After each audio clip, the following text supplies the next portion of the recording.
আমার আলোচ্য বিষয় হল সিরাতুন নবী সাল্লাল্লাহু আলাইহি ওয়াসাল্লাম।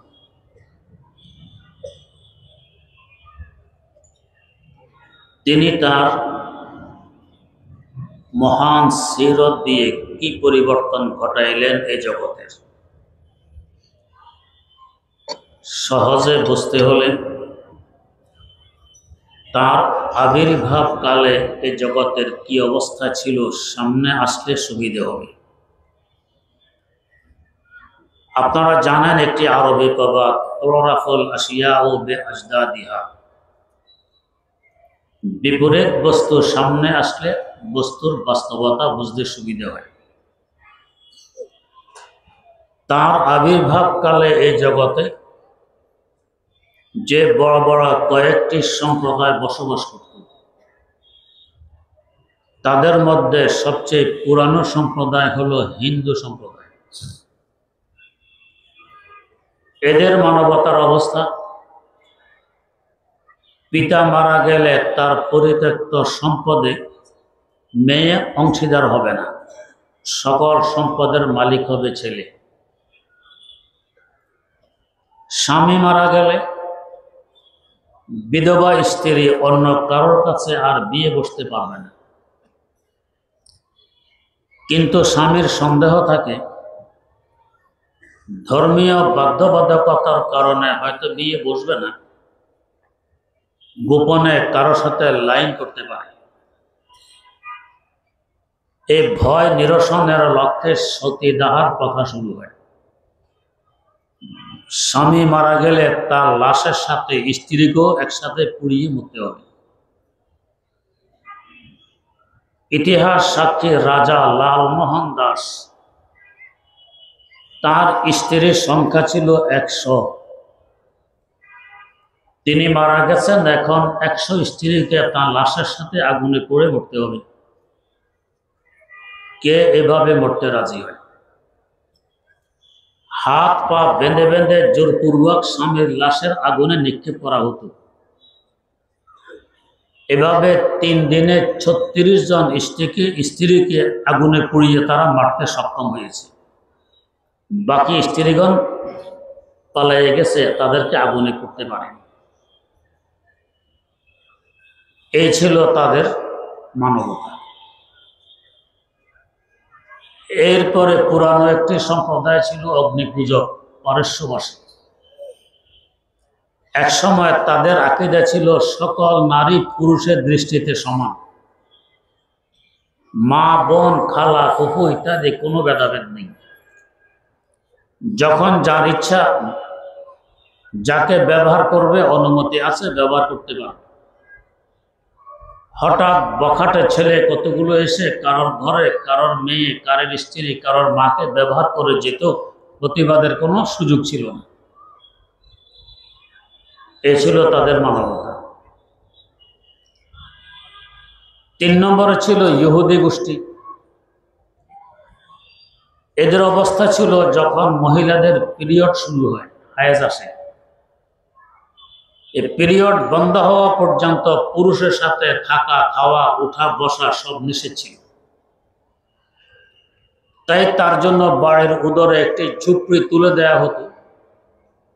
সে বাড়ির অদূরে ওই ঝুপড়িতে কয়েকদিন কাটাইতে বাধ্য হতো। নারীরা জন্মগতভাবে হয় ভীতু, আর একা একাই ঝুপড়িতে থাকবে, পুরুষের সাথে আসতে পারবে না, কি কষ্টে তারা সময়টা কাটাইত। এই ছিল ইহুদি গোষ্ঠীর মানবতা। এরপরে খ্রিস্টান জগৎটা ছিল আরো মারাত্মক। আপনারা জানেন, এই বিশ্বের সর্বপ্রথম স্টেডিয়াম রোমের কলোসিয়াম। এর আগে বিশ্বে কোনো স্টেডিয়াম ছিল না। এই স্টেডিয়াম কে নির্মাণ করে, কেন করে? বাদশাহ মারা গেলে ওই বাদশার ছেলে সিংহাসনে বসে। বাবার মৃত্যুবার্ষিকী পালনের লক্ষ্যে এই স্টেডিয়াম নির্মাণ করা হয়। কয়েদি, বন্দী, কৃতদাস, নিম্ন শ্রেণীর লোকদেরকে বাধ্য করা হয় দূর দরাজ পাহাড় থেকে পাথর কাঁধে করে এখানে আনতে। স্টেডিয়ামটি এত বড় যে একসাথে ৮০,০০০ দর্শক গ্যালারিতে বসে তামাশা দেখতে পারত। কত বড় স্টেডিয়াম! গ্যালারির উচ্চতা ছিল ৬০ ফিট। এখনো ধ্বংসাবশেষ আছে, আপনারা ছবিতেও দেখতে পান। রাজা বাদশাদের বসার জায়গা ভিন্ন, মন্ত্রী মিনিস্টারদের ভিন্ন, নবাব জমিদারদের ভিন্ন, নিম্ন শ্রেণীদের ভিন্ন, কৃতদাসদের ভিন্ন, একসাথে বসার অনুমতি ছিল। এটা ছিল তাদের মানবতা। আজ সারা বিশ্বে তারা মানবতার ডন্ডুরা পিটে, সমতার ডন্ডুরা পিটে। তাদের মধ্যে সমতা কোথায়? এখনো তাদের দেশে গেলে দেখবেন শ্বেতাঙ্গদের গির্জা ভিন্ন, কৃষ্ণাঙ্গদের গির্জা ভিন্ন। সাদা চামড়াওয়ালাদের গির্জায় কালো চামড়াওয়ালাদের ঢুকা নিষেধ। কিন্তু আলহামদুলিল্লাহ ইসলাম আমাদের কাছে এসেছে ১৫০০ বছর যাবত। একটি ঘটনা কেউ দেখাইতে পারবে না যে একজন সাদা চামড়াওয়ালা আর একজন কালো চামড়াওয়ালার সাথে ঝগড়া করেছে মসজিদে, যে তুমি আমার পাশে দাঁড়াইছ কেন? আমাদের নামাজ, আমাদের হজ, আমাদের আরাফার ওকুফ, আমাদের শাড়ি, আমাদের তওয়াফ সব কিছু একসাথে হয়, কোনো ভেদাভেদ নেই। আমাদের শান হলো এক হি সফ মে খড়ে হো গয়ে মাহমুদ ইয়াস, एक ही सफ में खड़े हो गए महमूद इयाज, न कोई बंदा रहा और न कोई बंदा नवाज, न कोई बंदा रहा और न कोई बंदा नवाज। কোনো ভেদাভেদ আমাদের মধ্যে নেই। এরপরে বাপের মৃত্যুবার্ষিকী ৩ মাস আগ থেকে সারা দেশে ডোল পিটানো হতো, অমুক তারিখ থেকে মৃত্যুবার্ষিকী আরম্ভ হবে। ৬০,০০০ দর্শক গ্যালারিতে এসে বসত, ৮০,০০০ দর্শক গ্যালারিতে এসে বসত মৃত্যুবার্ষিকী তামাশা দেখবে।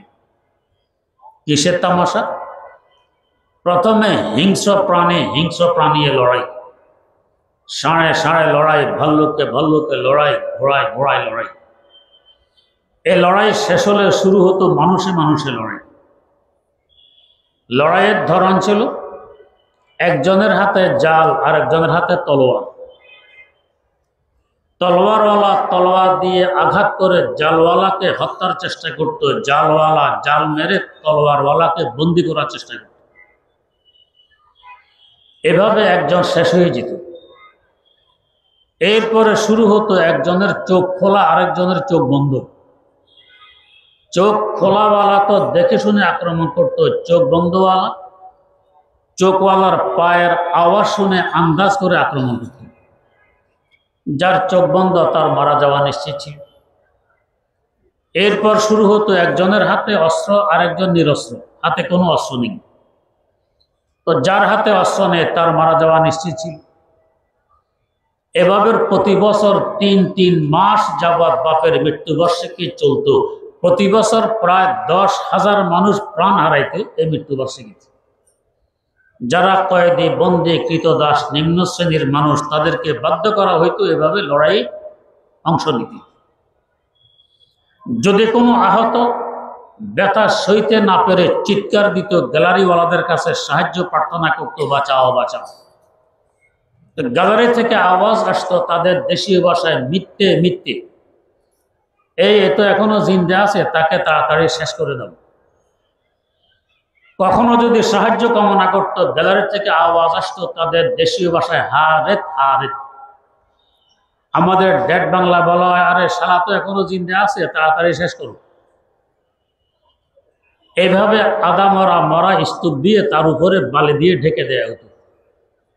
এই ছিল খ্রিস্টান বিশ্বের মানবতা। তাদের দৃষ্টিতে নারীরা বিষধর সাপ থেকেও আরো খারাপ। আল্লাহ পাক এদেরকে সৃষ্টি করেছেন মানুষের সেবার জন্য, এরা বাস্তবে মানুষ নয়। নারীদেরকে তারা মানুষ মনে করত না। স্বামী চাইলে স্ত্রীকে বিক্রি করতে পারে, পিতা চাইলে মেয়েকে বিক্রি করতে পারে, ভাই চাইলে বোনকে বিক্রি করতে পারে, আব্বা মারা গেলে ছেলে চাইলে মাকে বিক্রি করতে পারে। ফ্রান্সের পার্লামেন্টে সিদ্ধান্ত হয়েছে একজন নারীর মূল্য হবে কমাস কম 15 সলন। তাদের দেশের মুদ্রার নাম ওই সময় 15 সলন বেচা বিক্রি হইত। এভাবে নারীর উপরে তাদের নির্যাতন চলত। এ ছিল খ্রিস্টান বিশ্বের মানবতা। আর ধর্মীয় দিক দিয়ে তো আরো আশ্চর্য, অসংখ্য ইঞ্জিল পাওয়া যায়, একটি ইঞ্জিলের সাথে আরেকটি ইঞ্জিলের কোনো মিল নেই। এতে করে বিশ্ববাসীর সামনে তারা লজ্জিত হতো, তোমাদের ইঞ্জিল এত প্রকার কেন? তাই তারা বসে একটি সিদ্ধান্ত নেয়, যত প্রকারের ইঞ্জিল পাওয়া যায় প্রত্যেক প্রকারের এক এক কপি ইঞ্জিল এনে একটি টেবিলে স্তূপ দেওয়া হবে। এরপর তাদের প্রধান ধর্মগুরু পোপকে টেবিলের নিচে ঢুকানো হবে। পোপ টেবিলের নিচে ঢুকে আলগি দিয়ে টেবিল নাড়া মারবে, চতুর্দিক থেকে ইঞ্জিলগুলো পড়তে থাকবে। পড়তে পড়তে শেষমেশ যে একটি ইঞ্জিল থাকবে, পোপ বেরিয়ে এসে ঘোষণা দিবে এটা হলো আসল ইঞ্জিল। যেমন ঈসা আলাইহিস সালামের আকাশে উঠে যাওয়ার 300 বছর পর তারা সিদ্ধান্ত নিয়েছে যে তার জন্মের দিন হলো 25শে ডিসেম্বর, 300 বছর পর। বাস্তব দিন কোনটি আল্লাহ ভালো জানে। তারা এই সিদ্ধান্ত বাস্তবায়ন লক্ষ্যে ইঞ্জিলের সব কপি একটি বিশাল টিভিতে স্তূপ দেয়। এরপরে পোপ সাহেবকে টেবিলের নিচে ঢুকায়, বেচারা আলগি দিয়ে নাড়া দেয়। এক তো টেবিলের ওজন, আরো এত ইঞ্জিলের ওজন, মাথায় কতক্ষণ সহ্য হয়। কিছু ইঞ্জিল তো পড়ে গেছে চতুর্দিক দিয়ে, মাথার ব্যথা সইতে না পেরে বেচারা বেরিয়ে এসে গেছে। এসে দেখে এখনো 4টি ইঞ্জিল রয়ে গেছে টেবিলের উপরে। এখন কি করবে? শেষমেশ ঘোষণা দিল 4টি হলো আসল ইঞ্জিল, একটির সাথে আরেকটির কোনো মিল নেই। এই ইঞ্জিল হিসাবে তারা 4 ভাগে বিভক্ত হয়ে পড়ে। খ্রিস্টান বিশ্ব বড় বড় 4 ভাগে বিভক্ত। আরেক দিক দিয়ে তাদের আকীদার বিশ্বাস হলো পোপ হয় নিষ্পাপ। আমাদের যেমন আকীদা নবীরা নিষ্পাপ মাসুম, তাদের আকীদা পোপ নিষ্পাপ মাসুম। তাদের আরেকটি আকীদা ধর্ম পোপ নিজে বানাইতে পারে। আগের পোপ যদি কোনো কাজকে হারাম বলে, পরের পোপ হালাল বলার অধিকার রাখে। আগের পোপ যদি কোনো কাজকে হালাল বলে, পরের পোপ এসে হারাম বলার অধিকার রাখে। যেমন একসময় সকল ধর্মীয় আইনে ছিল সমকামিতা হারাম, এটা নিম্নমানের ঘৃণিত কাজ করা যাবে। এখন খ্রিস্টান বিশ্বে এটা হালাল হয়ে গেছে। পোপের কাছে তারা ফতুয়া পাঠায়, এটা হালাল না হারাম। পোপ হালাল ফতুয়া দিয়ে দিয়েছে। ফতুয়া যখন পার্লামেন্টে আসে, অতি আনন্দে পার্লামেন্টের এমপিরা মেম্বাররা হাততালি দিয়ে এটাকে পাশ করে নেয় যে এখন থেকে সমকামিতা বৈধ। ফলস্বরূপ একটি মারাত্মকতম গজব তাদের উপরে নাজিল হয় এইডস নামক রোগের নামে। আজ পর্যন্ত রোগের কোনো চিকিৎসা আবিষ্কার হয়নি, হয়তো হবেও না। লক্ষ লক্ষ যুবক যুবতী এই রোগে আক্রান্ত হয়ে দুঃখে দুঃখে মরছে। এই রোগ থেকে বাঁচার উপায় তো যেহেতু ওষুধ নেই, চিকিৎসা নেই, যে কারণে রোগ এসেছে কারণটা পরিহার করলে তো রোগ থেকে বাঁচা যায়। কিন্তু ঈমান আমল না থাকলে যা ঘটে। তারা আমেরিকায় একটি বিশাল সেমিনারের আয়োজন করে। লক্ষ লক্ষ লোকের সমাগম ছিল এই সেমিনারে। উঁচু করে স্টেজ বানায় তার উপরে 2 জন যুবককে এনে লাওয়াতদার সমকামিতা করে দেখাই দিয়েছে, এভাবে করলে এইডসের ঝুঁকি একটু কম হতে পারে। এটা টেলিভিশনও প্রচার করেছে সারা দুনিয়ায়। এ হলো তাদের মানবতা। তাদের আকীদা ছিল পোপ যদি আল্লাহ পাকের কাছে সুপারিশ করে এটা গ্রহণ করতে আল্লাহ বাধ্য। তাই কেউ মারা গেলে সুপারিশ নামার জন্য পোপের কাছে ধর্ণা দিত। আর এখন তাদের আকীদা না, ক্ষমা করার অধিকারী পোপের। পোপ যদি কাউকে ক্ষমা করে দেয় আল্লাহ পাক তাকে শাস্তি দিবেন না। তাই এখন কেউ মারা গেলে পোপের কাছে গিয়ে ধর্ণা দেয় মাফি নেওয়ার জন্য। এই সুযোগে পোপ বড় অঙ্কের পয়সার দাবি করে বসে। এই দাবি করতে করতে একটি মাফিনামার মূল্য বর্তমানে 1 লক্ষ পাউন্ড পর্যন্ত উঠেছে। আমাদের দেশের হিসাবে প্রায় 1,35,00,000 টাকা, 1,35,00,000 টাকা একটি মাফিনামার দাম। এটা কফিনের সাথে দিয়ে দেয়। আশ্চর্য হবেন, তাদের 30তম পোপ, যার নাম জন পল, এই নামে আরো পোপ ছিল। এই 30তম পোপ ছিল কাজ্জাব, জলদস্যু। সাগরের জাহাজ লুট করত, মানুষ খুন করত। তার আগের পোপ মারা গেলে একে এনে পোপ নিযুক্ত করা হয়, সাথে সাথে সে হয়ে গেছে মাসুম আনিল খাতায়ে ওয়াজ যাম। এখন তার আর কোনো গুনাহ নাই, সে হয়ে গেছে নিষ্পাপ, সে হয়ে গেছে সাহেবে শরীয়ত। এ হলো তাদের অবস্থা। এই অবস্থা দেখে কেউ যে পোপের বিরুদ্ধে টুশব্দ করবে এই শক্তি ছিল না। টুশব্দ করলে তার বিরুদ্ধে ফতুয়া হয় আগুনে জ্বলতে হবে, না হয় শুলিতে চড়তে হবে। এই পোপেরা ছিল বিজ্ঞানের চরম বিরুদ্ধে। যখন শুনতো অমক বিজ্ঞানী অমক বস্তু আবিষ্কার করেছে, অমক থিওরি পেশ করেছে, তার বিরুদ্ধে ফতুয়া আসতো একে শুলিতে চড়ানো হোক। রাজা বাদশারা পর্যন্ত পোপের হাতে ছিল কাঠপুতুলি। তাই পোপদের বিরুদ্ধে খুব ঘৃণা জন্মে আধুনিক বিশ্বের। কিন্তু মুখ খোলার সাহস নেই, খুললেই তো হয় শুলি, না হয় আগুন। কিন্তু কতদিন? 17 বছর। এক সময় মার্টিন লুথার এবং জন কালুস, এই দুই ব্যক্তি হঠাৎ করে পোপের বিরুদ্ধে মাঠে নামে। তাদের সাথে লক্ষ লক্ষ লোক একসাথে একত্রিত হয়ে পোপের বিরুদ্ধে মিছিল শুরু করে। এখন কয়জনকে শুলিতে চড়াবে, কয়জনকে ফাঁসিতে ঝুলাবে। এখান থেকে খ্রিস্টান বিশ্ব আবার বড় বড় দুই ভাগে বিভক্ত হয়ে পড়ে। যেহেতু এরা পোপের বিরুদ্ধে এহতেজাজ করেছে, প্রতিবাদ করেছে, এদের নাম হয়ে গেছে প্রোটেস্ট্যান্ট, প্রতিবাদী গ্রুপ। আর যারা এখনো পোপের নিয়ম নীতির বিশ্বাসী, এদেরকে বলা হয় ক্যাথলিক। খ্রিস্টান বিশ্বে বড় বড় দুই ভাগে বিভক্ত, এক ভাগ প্রোটেস্ট্যান্ট আর এক ভাগ ক্যাথলিক। এই প্রোটেস্ট্যান্ট যারা, এরা হলো আধুনিকবাদী, যে খ্রিস্টান বিশ্বকে আধুনিক বানাইতে হবে। আর যারা পোপের বিশ্বাসী, এরা আধুনিক হতে রাজি নেই। ওদেরকে প্রোটেস্ট্যান্টরা গালি দেয় মৌলবাদী বলে, যে তোমরা মৌলবাদী। কিন্তু আমার দেশের কিছু মূর্খ মার্কা শিক্ষিত, তাদের দেশ থেকে মৌলবাদী শব্দ আবিষ্কার করে এখানে যারা ধর্মকর্ম মানে, বিশেষ করে আলেম সমাজ, এদেরকে মৌলবাদী বলে গালি দিতে আরম্ভ করে। খ্রিস্টান বিশ্ব তো দুই ভাগে বিভক্ত হয়ে পড়েছে, এই গালিটা পড়ার জায়গা আছে। আমাদের ইসলামকে দুই ভাগে বিভক্ত, যেভাবে এসেছে এভাবে আছে, ইনশাল্লাহ থাকবে, একরকম বিভক্ত নেই। অতএব মৌলবাদের গালি পড়ার মতো জায়গা এখানে নেই। কিন্তু এতটুকু বুঝার মতো যোগ্যতা নেই, তারপরও দাবি করে একজন বুদ্ধিজীবী। এদের সম্পর্কে বলা হয় আকাশতে নাদানাদ ও বেদানাদ কে বেদানাদ, আকাশকে নাদানাদ ও বেদানাদ কে বেদানাদ, দরজাহালে মুরাক্কাব আবাদাত দাহরে বেমানাদ, দরজাহালে মুরাক্কাব আবাদাত দাহরে বেমানাদ। যাই হোক, এ হলো খ্রিস্টান বিশ্বের মানবতা। এরপর আরেক সম্প্রদায় আরবের পত্তলিক। এদের ইতিহাস বেশার কম আপনাদেরও জানা আছে। কোন কোন গোত্রে মেয়ে সন্তান জন্ম নিলে সাথে সাথে পাথর দিয়ে মাথাকে বুড়া করে দিয়ে তাকে হত্যা করে ফেলত। কোন সম্প্রদায় গলা টিপে ধরে শ্বাস রুদ্ধ করে এই নবজাত মেয়েকে হত্যা করে ফেলত। কোন সম্প্রদায় জবাই করে দিত।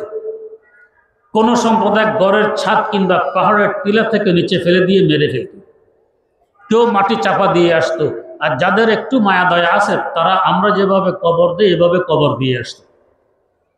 এই ছিল সারা বিশ্বের মানবতার চিত্র। বলুন তো, এদেরকে বাস্তবে মানুষ বলা যায়? এই সময় আবির্ভাব ঘটেছে রাসূল আকরাম সাল্লাল্লাহু আলাইহি ওয়াসাল্লাম। ওই সময়ের অমানুষগুলোকে মাত্র 23 বছরে তিনি মানুষ বানায় গেলেন। বলতে হুজুর, হেরা তো মানুষ, অমানুষ কিভাবে? শুধু চেহারা দেখলে কে মানুষ কে অমানুষ এ বিবেচনা করা যায় না। যদি চেহারা দেখে বিবেচনা করা সম্ভব হতো, আমাদের ডান হাতের চেহারা বাম হাতের চেহারা তো এক। ডান হাত 5 আঙ্গুল, বাম হাত 5 আঙ্গুল, চেহারা তো একরকম। বাস্তবে কি 2 হাত এক? আমি যদি ডান হাতে একটি মিষ্টি আপনার মুখে তুলে দেই, সাদরে গ্রহণ করবেন, খেয়ে নেবেন। এর থেকে আরো দামি মিষ্টি যদি বাম হাতে দিতে যাই, খাবেন না তো খাবেন না, এক থাপ্পড় মেরে মিষ্টিটি ফেলে দিবে। বেশি দূরের কথা নয়, ঢাকা দোহার শিলাকোটায় আমদাদুল উলুম মাদ্রাসার মাহফিলে খেতে বসেছি। হঠাৎ এলাকার মাতব্বর সাহেব দাঁড়ায় গেলেন, আমি এবার খাবো না। আমরা ভেবেছি বোধহয় ময়লা টলা দেখেছে বা কিছু। কি হয়েছে? যে বন্টন করতেছে চামচ ধরেছে বাম হাতে, চামচের বাঁট তার বাম হাতে, তো সে বাম হাতে কেন আমার প্লেটে বাদ দিল? অথচ বাম হাত কিন্তু বাতে লাগেনি, চামচও লাগেনি, চামচের বাঁটে লেগেছে। এতটুকু অপরাধের কারণে উনি দাঁড়ায় গেলেন বাতেগুলো খাবো না। তো ডান আর বাম কখনো এক সমান হয় না, ব্যবধান আছে। তো বোঝা গেছে সুরত দিয়ে বিবেচনা করা যায় না। যে ডান হাত দিয়ে সুস্বাদু খাবার মুখে তুলে দেই, খাবার নষ্ট হয়ে বেরিয়ে আসে একটি জায়গা নষ্ট করে, বাম হাত দিয়ে জায়গাটি পরিষ্কার করা হয়। ব্যবধান সিরতের, সুরতের নয়। আপনারা গ্যান্ডারি খান, বাজারের পাশে ব্যাপারী গ্যান্ডারি দাঁড় করাই রাখে, রাস্তার আরেক পাশে মুলি মাছ ব্যাপারী মুলি মাছও দাঁড় করাই রাখে। আব্বা বাজারে যাওয়ার সময় ছেলে বলছে, আব্বু এবার আজকে গ্যান্ডারি আনতে হবে, আখ আনতে হবে। আব্বা বাজার করে আসতে রাত হয়ে গেছে, একটা ধরে বলছে, ভাই দাম কত? 200 টাকা দিয়ে নিয়ে আসছে বাড়ি। আব্বা আসছে দেখে ছেলে দৌড়িয়ে আসছে, আব্বা আমার গ্যান্ডারি। এই নাও। ছেলে গ্যান্ডারে হাতে নিয়ে কামড় মেরে দেখে শক্ত, দাঁত বসে না। আব্বা গ্যান্ডারি এত শক্ত, ব্যাপার কি?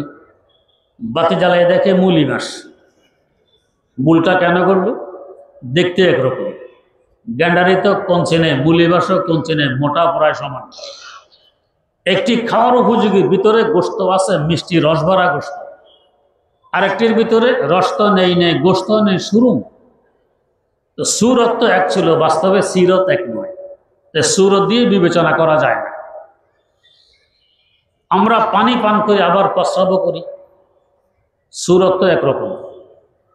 এই পানি দিয়ে আপনি ডাল পাক করেন, সবাই স্বাদ করে খাবেন, মাশাআল্লাহ বড় সুস্বাদু ডাল। আর এই ডাল যদি প্রস্রাব দিয়ে ফাঁকানো হয়, খরচও কম লাগবে, লবণ দিতে হবে না।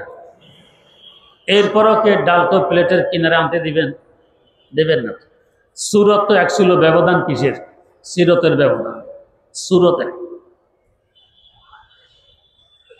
বাগানে ফুল ফোটে, দেখবেন কিছু পোকা গুনগুন করছে, মৌমাছি এবং বল্লা ভেমরুল, এরা ফুল থেকে রস আহরণ করে। মৌমাছির পেট হয়ে রস বেরিয়ে আসার পরে হয়ে গেছে মধু, মানুষের হারানো স্বাস্থ্য ফিরিয়ে দেয়। আর বল্লা ভেমরুলের পেটে গিয়ে পরিণত হয়েছে বিষে, মানুষের আছে স্বাস্থ্য ধ্বংস করে দেয়। সুরত তো একই ছিল, কিন্তু ব্যবধান সিরতের। আল্লামা রুমির ভাষায় হারদ এক বল খরদ জম্বুর নাহাল, যা একে সদ নেশ যা দিগার আসাল, যা একে সদ নেশ যা দিগার আসাল। সুরত একটি বিষ আর একটি মধু। আমাদের মিরপুর চিড়িয়াখানায় হরিণ আছে, এদেরও নাভি আছে। চীনের তিব্বত এলাকার পাহাড়ি হরিণ, তাদেরও নাভি আছে। সবুজ রঙের পাতালতা গাছ এরাও খায়, ওরাও খায়। উভয় হরিণের নাভির সুরত একরকম। তিব্বতের পাহাড়ি এলাকার হরিণের নাভি বিক্রি হয় লক্ষ টাকা মূল্যে, গ্রান ছড়িয়ে পড়ে কস্তুরী। আর আমাদের মিরপুর চিড়িয়াখানার হরিণের নাভি 2 টাকাও করে নিবে না, চেনার গন্ধ, দুর্গন্ধ। সুরত তো এক, কিন্তু সিরতের ব্যবধান। এখানে গন্ধ, ওইখানে গ্রান। এই ব্যবধানের কারণে এটার মূল্য নেই, ওটার মূল্য লক্ষ টাকা। তো সুরত দিয়ে বিবেচনা চলে না, বিবেচনা চলে সিরত দিয়ে। সুরত দিয়ে চললে সাইয়েদেনা হযরত বেলাল হাবশী রাদিয়াল্লাহু তাআলা আনহু, সুরত কেমন ছিল? কালো তো এই পরিমাণ, অমাবস্যা রাত হার মানে, হাসলে শুধু দাঁত দেখা যায় সাদা, এই ছাড়া মাথা থেকে পা পর্যন্ত আর সাদা কিছু নেই। ঠোঁট মোটা, কথা বলতে একটু তোতায়া বলতেন। এর উপরে আবার গোলাম, কৃতদাস। আর অর্ধজাহানের শাসক খলিফাতুল মুসলিমিন ফারুক আজম রাদিয়াল্লাহু তাআলা আনহু বলতেন, বেলাল ও সাইয়্যিদুনা, বেলাল তো আমাদের সর্দার। বেলালের এত দাম কেন? সুরত দিয়ে, সিরত দিয়ে। যদি সুরত দিয়ে বিবেচনা চলতো, তো মক্কা নগরের কাফের গোষ্ঠীর সর্দার আবু জাহাল মলউন আর আব্দুল্লাহর এতিম বেটা হযরত মুহাম্মদুর রাসূলুল্লাহ সাল্লাল্লাহু আলাইহি ওয়াসাল্লাম উভয়জনের সুরত মানুষের ছিল। ব্যবধান একজন দু জাহানের বাদশাহ, বেহেশতের বাদশাহ, আর একজন জাহান্নামের ঘড়ি। গর্ব সুরত আদমে ইনসাব দে, আহমদ বো জাল হাম এক সাঁস দে, আহমদ বো জাল হাম এক সাঁস দে। সুরত দিয়ে বিবেচনা চলে না, বিবেচনা করতে হয় সিরত। सीरत पे नजर चाहिए सूरत से ज्यादा, सीरत पे नजर चाहिए सूरत से ज्यादा। এই সুরতের পরিবর্তে সিরতের পরিবর্তন ঘটাইলেন হযরত রাসূল আকরাম সাল্লাল্লাহু আলাইহি ওয়াসাল্লাম। একটি দৃষ্টান্ত দিয়ে শেষ করছি। হযরত যায়েদ বিন হারেসা রাদিয়াল্লাহু আনহু ছোট্ট মানুষ, মায়ের সাথে বেড়াইতে আসলেন নানার বাড়ি। এই সময় নানার শত্রুরা অতর্কিতভাবে আক্রমণ করে নানার বাড়ির কিছু মানুষকে হত্যা করে, কিছু মানুষকে বন্দী করে নিয়ে যায়। বন্দীদের মধ্যে হযরত যায়েদ বাচ্চাও আছেন। এরপরে গোলাম বলে বিক্রি করে দেয়। হযরত যায়েদের আব্বা ছেলেকে খুঁজতে খুঁজতে না পেয়ে চোখের জ্যোতি হারানোর অবস্থা। কয়েক বছর পর ওই এলাকার কিছু লোক হজ করতে আসে মক্কায় মুকাররম। আর এদিকে হযরত যায়েদ বিক্রি হতে হতে মক্কার বাজারে আসে গোলাম হিসাবে বিক্রির জন্য। হযরত খাদিজাতুল কুবরা রাদিয়াল্লাহু তাআলা আনহা একজন লোক পাঠান গোলাম খরিদ করতে, ওই লোকটি এসে তাকে খরিদ করে নিয়ে আসে। হযরত খাদিজা গোলামটি এনে দো জাহানের বাদশার খাদেম হিসাবে তাকে দান করে দেয়। এতে হযরত যায়েদের কপাল খুলে গেল। দো জাহানের বাদশার গোলামি মানে তো গোলামদের বাদশাহী করে। গোলামে হক শোদানে আইনে করাতিস, গোলামি এ খোদা খুদ আইনে শাহিস। বাদশার গোলামি করা মানে গোলামদের বাদশাহী করা। হযরত যায়েদের কপাল খুলে গেল, দো জাহানের বাদশার এখন গোলাম। গোলামের দাম কত? ছোট বাচ্চা হযরতে আব্দুল্লাহ ইবনে ওমর, ছোট বাচ্চা হযরতে হাসান, হাসান ইবনে আলী। ছোট বাচ্চা খেলাধুলা করতে গিয়ে দুজনের টক্কর বেঁধে যায়। হযরত হাসান বলে ফেলেন, আমার নানার গোলামের ছেলে আমার সাথে ঝগড়া করতে আসো। আমার নানার গোলামের ছেলে। আব্দুল্লাহর আব্বা হযরতে ফারুক আজম খলিফাতুল মুসলিমিন বলল কি, আমার নানার গোলামের ছেলে। তার লেগে গেল এই কথাটি। আব্বার কাছে এসে অভিযোগ দায়ের করলেন, আব্বা হাসান আমাকে গালি দিয়েছে, আমি নাকি তার নানার গোলামের ছেলে। সত্য? কহ সত্য। আজকে নামাজের পরে বিচার হবে, মসজিদে থাকবে। নামাজের পর বহু সাহাবা কেরাম ফারুক আজম দাঁড়াইয়া বললেন, আব্দুল্লাহ তোমার কি অভিযোগ বলো। অভিযোগ হলো হাসান আমাকে বলেছে আমি নাকি তার নানার গোলামের ছেলে। হাসান কোথায়? এদিকে আসো। হাসান আসলেন। আব্দুল্লাহ অভিযোগ সত্য না অসত্য? তো সত্য। তুমি লিখিত দিতে পারবে? জি পারবো। যা বলেছি লিখিত দিতে পারবো না কেন? তো লিখিত দাও। লিখিত দিল, আব্দুল্লাহ আমার নানার গোলামের ছেলে। লিখিত কাগজটি হাতে পেয়ে ফারুক আজম বলেন, ও সাহাবারা সাক্ষী থাকো, হাসান সাক্ষী দিয়েছে আমি নানার গোলাম। আমার কাফনের সাথে কাগজটি দিয়ে দিও। কাল আখিরাতে আল্লাহ পাক যখন জিজ্ঞেস করবে, ওমর কি নিয়ে এসেছো, আমি এর দলিল হিসাবে কাগজটি পেশ করতে পারবো যে আমি তোমার হাবিবের গোলাম, হাসানের সাক্ষী। গোলামানে মুহাম্মদ কে কিয়া শান হাসান হ্যায়। হযরত যায়েদ বিন হারেসা এখন দো জাহানের বাদশার গোলাম। এলাকার লোকেরা হজ করতে এসে তাকে দেখে চিনে ফেলে। কাছে এসে জিজ্ঞেস করছে, বেটা তোমার কি নাম? যায়েদ। আব্বার কি নাম? হারেসা। বাড়ি কোথায়? অমুকখানে। আরে তোমার আব্বু তোমার বিচ্ছেদে কাঁদতে কাঁদতে চোখের জ্যোতি হারিয়ে ফেলার অবস্থা। আমাদের সাথে চলো দেশে। আমার একটি সংবাদ দেশে পৌঁছাই দিবেন, আমি এখন যাব না। কি সংবাদ? আহিন্না ইলা কওমি ওয়ালাউ কুনতু নাইয়া, আহিন্না ইলা কওমি ওয়ালাউ কুনতু নাইয়া বিআন্নি কাতিনুল বাইত ইনদাল মাশারিরি, বিআন্নি কাতিনুল বাইত ইনদাল মাশারিরি। আমার দেশবাসীকে আত্মীয় স্বজনকে সংবাদটা পৌঁছিয়ে দিবেন। আল্লাহ রাব্বুল আলামিনের বহু নিদর্শন যেখানে বিদ্যমান, বাইতুল্লাহর আশেপাশে, আমি এখন এখানে বসবাস করি। এই সংবাদটি পৌঁছে দিল। এরা গিয়ে হযরত যায়েদের আব্বাকে বললে, যায়েদের আব্বা তার ছোট ভাইকে সাথে নিয়ে মক্কা মুকাররমায় উপস্থিত। খোঁজ করতে করতে জানতে পাইলেন যে মুহাম্মদ নামক এক ব্যক্তির গোলাম। খুঁজে হুজুরকেও বের করলেন। হুজুর হাতিমে কাবায় বসা ছিলেন। কাবা শরীফের উত্তর পাশে অর্ধচন্দ্রের ন্যায় একটি ওয়াল আছে। কাবার ওয়াল থেকে 6 হাত পর্যন্ত হলো হাতিম, কাবার অংশ। ওয়াল আরো অনেক দূর দিয়ে দেওয়া, পুরাটা হাতিম নয়। হুজুর হাতিমে কাবায় বসা।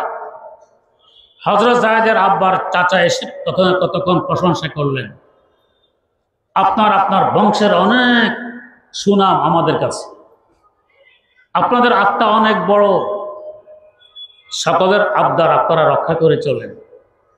শুনেছি আমার ছেলে যায়েদ নাকি আপনার গোলাম। হ্যাঁ, যায়েদ নামক এক ছেলে তো আমার কাছে আছে। আচ্ছা, খবর দিই।